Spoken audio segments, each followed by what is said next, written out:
नमस्ते दोस्तों। आज हम इस वीडियो के माध्यम से पढ़ेंगे कि आयत क्या है। आयत से जुड़े कुछ क्वेश्चन के भी बारे में पढ़ेंगे। आयत क्या होता है इसके बारे में हम देखते हैं। आयत जिसे लंबाई और चौड़ाई हो उसे आयत कहते हैं।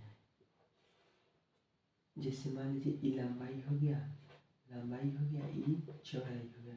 वह क्षेत्र जिसमें लंबाई और चौड़ाई एक एक क्षेत्र हो जिसमें लंबाई और चौड़ाई से घिरा हो उसे क्या कहते हैं? आयत कहते हैं। आयत में एक लंबाई होता है, चौड़ाई होता है। आयत को कुछ इसका फार्मूला होता है वो देखेंगे। आयत का फार्मूला होता है आयत का क्षेत्रफल बराबर लंबाई गुना चौड़ाई। आयत का क्षेत्रफल होता है लंबाई गुना चौड़ाई। आयत का परिमिति होता है 2 इंटू लंबाई प्लस चौड़ाई। आयत का विकर्ण होता है रूट अंडर लंब का स्क्वायर प्लस लंबाई का स्क्वायर प्लस चौड़ाई का स्क्वायर।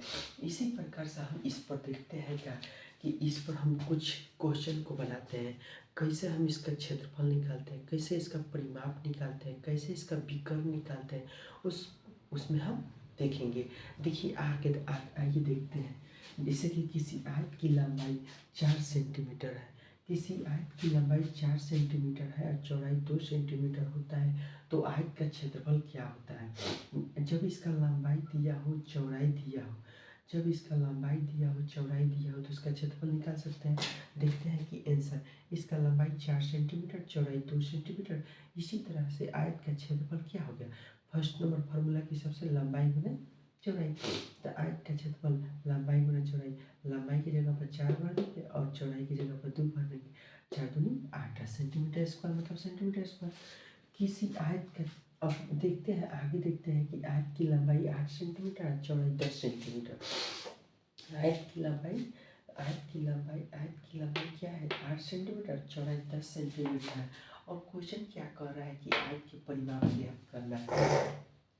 तो आयत का परिमाप का फार्मूला होता है 2 इंटू लंबाई प्लस चौड़ाई। 2 इंटू लंबाई प्लस चौड़ाई। उसी तरह से आयत का परिमाप 2 इंटू लंबाई प्लस चौड़ाई, लंबाई प्लस चौड़ाई। 2 नंबर फार्मूला के हिसाब से देखते हैं लंबाई प्लस चौड़ाई। तो 2 इंटू लंबाई की जगह पर 8 और 10, इसका हो जाएगा 18, 2 दूनी 18, 2 36।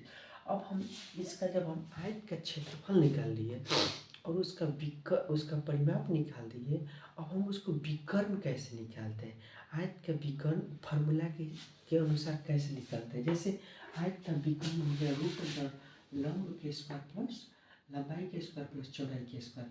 उसी तरह से देखते हैं आयत का लंबाई दिया है 5 सेंटीमीटर, चौड़ाई दिया है 4 सेंटीमीटर, तो आयत का विकर्ण हो जाएगा रूट अंडर लंबाई के स्क्वायर प्लस चौड़ाई के स्क्वायर।